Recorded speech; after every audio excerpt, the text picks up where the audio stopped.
What if I told you someone could take control of your decisions without a gun, without threats, without touching you? No whips, no chains, just words and silence and attention. They don't yell. They don't chase. They simply guide your mind until it walks exactly where they want it to go. And here's the terrifying part. You won't even realize it's happening because you'll think every choice was your own. Welcome to the hidden battlefield where the weapons are charm, guilt, confusion, and fear. And the victim is always left wondering, how did I end up here? This is not science fiction. This is psychological manipulation, and it's used by narcissists, toxic partners, cult leaders, politicians, and marketers alike. And if you think you're immune, that's exactly what they want you to believe. Let's break down the 5 psychological tactics that work on almost anyone and how to protect yourself from becoming their next target. So now I was a lawyer, sharp, logical, emotionally intelligent, the kind of woman others went to for advice. Then came a deal, charming, confident, seemed too good to be true. Spoiler, he was, at first, it felt like a movie. He listened, admired her goals, supported her career, told her she was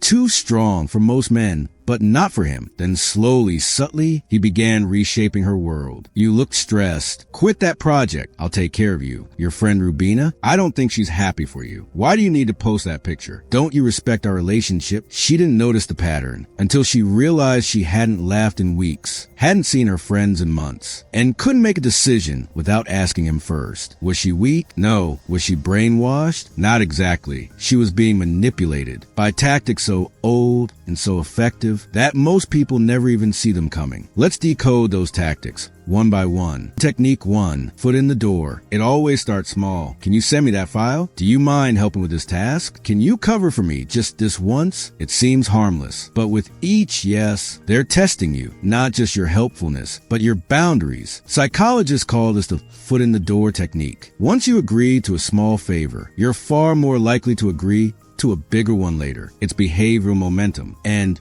manipulators use it like clockwork. A toxic boss may start by asking you to stay late just one evening. Next week, you're working weekends, and you feel guilty saying no because you said yes before. The truth? You're not being nice. You're being conditioned. Technique 2, gaslighting. Gaslighting is manipulation turned psychological warfare. It doesn't attack your actions. It attacks your perception of reality. Imagine this. You confront someone about a hurtful comment. They smile. I never said that. You're just being sensitive. You hesitate. Maybe you did misunderstand. Days later, it happens again. This time, they deny what you saw with your own eyes. And again, you begin to doubt yourself. This is gaslighting, and it's dangerous because it disconnects you from your gut, your memory, your truth. And once that's gone, you'll need them to define your reality, which is exactly what they want. Technique 3, love bombing. Manipulators know something about human psychology. We crave certainty, affection, security. So they overdose you with it. In the beginning, they're perfect. Texts every hour. Compliments like candy. I've never met anyone like you. You're my soulmate. You fall fast and hard. And just when you feel safe, they pull away. No explanation, just distance. You panic. What did you do wrong? Now you're chasing the high they created. You'll change, apologize, overextend just to get back what was never real. Love bombing is bait. The affection isn't a gift. It's a leash. Technique 4, isolation. Here's a trick manipulators love. They don't cut your people off. They make you do it yourself. Your friends are jealous. Your family doesn't understand our bond. They just want to ruin what we have. And at first, you believe it. You stop sharing. You stop inviting. Soon, you stop calling. And when something feels wrong, you have no one left to check it with. That's not love. That's control through disconnection. Technique 5, scarcity and urgency. Urgency triggers fear. Fear shuts down logic. Manipulators know this. I don't have time for games. If you can't trust me now, we're done. This is your last chance. And in the panic of losing them, you fold. Why? Because our brains are wired to avoid loss at all costs. Even if it means sacrificing reason, dignity, or intuition, they create artificial deadlines, fake pressure, emotional ultimatums. And you give in not because it's love, but because it feels like survival. Brain final line. These 5 techniques are not just tactics. They're psychological blueprints designed to bypass your defenses and rewrite the way you think, feel, and behave. And the scariest part? You might not even realize it's happening until it's too late. You'll never see a sign that says you're being manipulated, but the clues are always there. You feel nervous around someone who claims to love you. You filter your words, just to keep the peace. You keep justifying their behavior to your friends. You started hiding things, not because you're wrong, but because you're scared of the reaction. You stop trusting your own gut. You often feel like you're walking on eggshells. You say it's fine when it clearly isn't because conflict feels unsafe. You apologize for having emotions. These aren't coincidences. They're signs. Your mind is under pressure and your soul is waving red flags. The good news? You're not helpless. You were programmed, but you can rewire. Step 1, build inner awareness. Every time you feel guilt,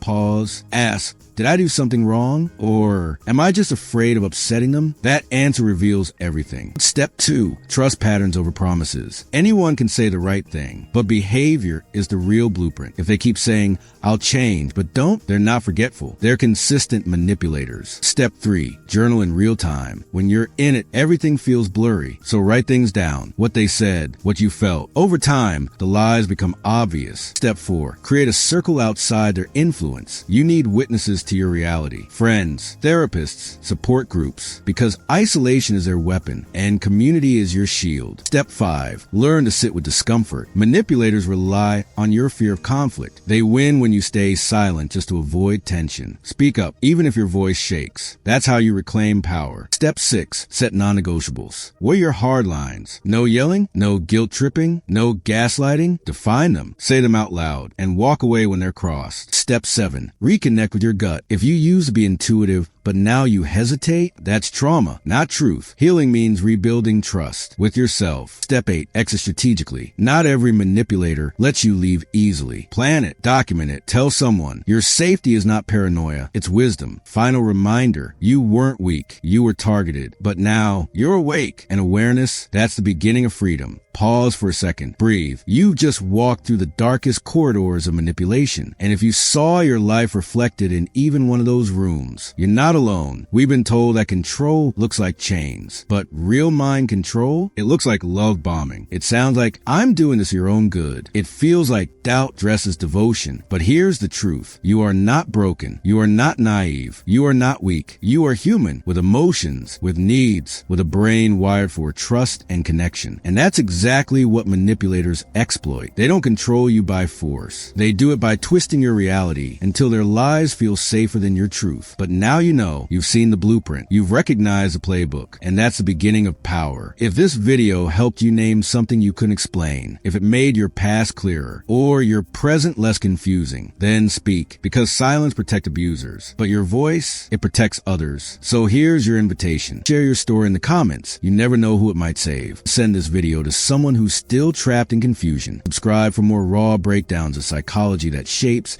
and sometimes breaks us, and hit the bell so you never miss a truth they don't want you to hear. This wasn't just education. This was liberation. And if you're ready to reclaim your thoughts, we'll be right here with you. Until next time, stay sharp, stay free.